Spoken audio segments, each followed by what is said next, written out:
Now we have the first piece, the first main entrance, a big door with a lot of details and stuff.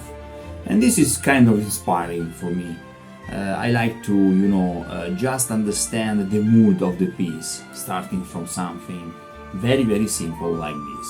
In this chapter, we are gonna use some useful stuff from Fantasy Labyrinth, guys. These are like guides and jigs that help a lot in the, beautiful and fast building process. We are gonna create some columns and maculations for the keep. Crack on!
Guys, this is my favorite technique for engraved brick walls, and you can check my tutorial, you can see it from the beginning. This will be basically the technique that we are gonna use for all the project, not get you bored just repeating all the time this stuff. But the trick is to use the screwdriver, a flat one like this one, and just press a little bit here and there the single bricks. Okay, you can press them, you can create holes and stuff. The trick is constantly to rotate your piece so you have different angulation and different, direction for all your bricks. Check this out. What do you think? Look at that. And this is very, very fast and effective.